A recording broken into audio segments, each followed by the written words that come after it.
Okay, this is SillyMickel Adzema. This is 17th Prasad of the Great Reveal, as we see from the Planetmates. And this is what I'm calling this one Nascent Culture War 20,000 years BC. Um, the issues highlighted in this commentary concern the way the sedentary lifeway and the possibility of storing and owning more than one needed all those years ago, led not only to a division among humans into big accumulators and small accumulators, but also into controllers, conformers, and non-conformers. The natural alliance between controllers, in other words, the big accumulators, and their conforming sycophantic underlings gave them survival advantages over natural, authentic non-conformers. How humans birth pain and its increased anxiety led to the Controller-Conformer alliance to seek to swallow up or eliminate all non-conformers is explained, along with the consequences this had ever since for societies and the divisions between them and within them. This is the full text of the 17th Prasad as we see from the Planetmates. It goes as follows. Making matters worse, both conforming behavior and controlling behavior had survival advantages over more natural and authentic behaviors. Not only did big accumulators and their conforming underlings have the benefit of access to more of the resources of physical survival, but big accumulators, out of that same uncertainty and fear rooted in early birth trauma, would be pushed to deprive others in their sphere of influence of these survival resources.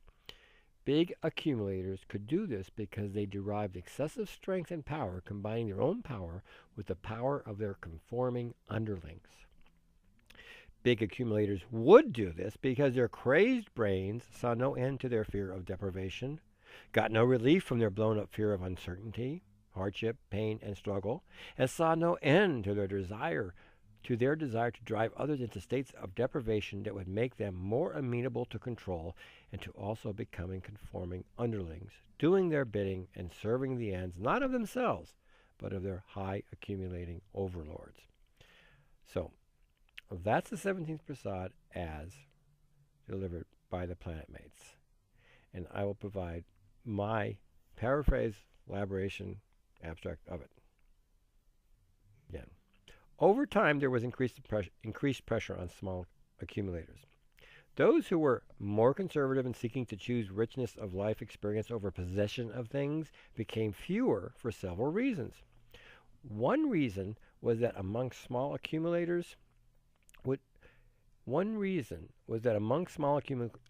there were also those who, for reasons of fate, divine intention, inordinate fearfulness, and or inability to be a big accumulator or bad luck in becoming big accumulators, these would be easily swayed to conform to the wishes of the big accumulators. In other words, they were easily persuaded conformists.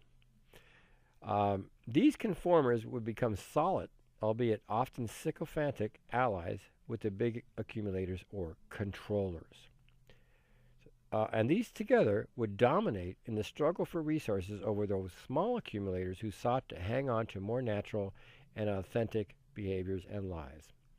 The Controller-Conformer alliance not only could organize their activities in ways to reap and store resources in greater amounts than the more natural, individualistic, small accumulator by choice, but fear drove them further.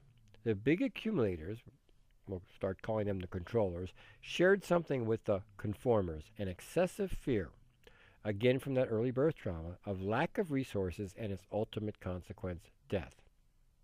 Fearing death, deprivation, and uncertainty to an extreme degree, they would feel that nothing less than the control of all resources and the conformity of all other humans to their will and ends was the only way to find relief from their overpowering anxiety about existence. So the controllers and the conformers would not merely seek to gain and accumulate resources. They would seek also to eliminate any competition for these resources, however slight or inconsequential. however small or disorganized that competition might be in the form of the natural, authentic, but also individualistic small accumulator. They did this in a number of ways, beginning with gathering and hoarding as much of the available resources as they could, and thus leaving the non-conforming small accumulator with less than enough even to survive. They would employ other stratagems to persuade the non-conforming to become domesticated, just like the animals they had corralled. Causing deprivation was the stick, but persuasion to become conformers and to enjoy the benefits of social conformity was the carrot. And if neither worked, then there was harassment, scapegoating, belittlement, ostracism, ridicule, the creation of rules to suit their ends, that is, the ends of the controllers, creation of rules to suit their ends, and therefore the creation of crime, and therefore the ability to mark the non-conforming as criminals, and therefore to be able to rationalize the use of physical force, capture, enslavement, physical punishment, and torture, and even death. So, controllers and conformers would have extreme advantages over non-conformers, and they would dominate in the circles of increasing densities of societies, whereas the non-conformers would either fall in line and become conformers, would be enslaved and killed, or would run away to live in groups of their own kind, farther and farther away from the reach of the controller-conformer populations.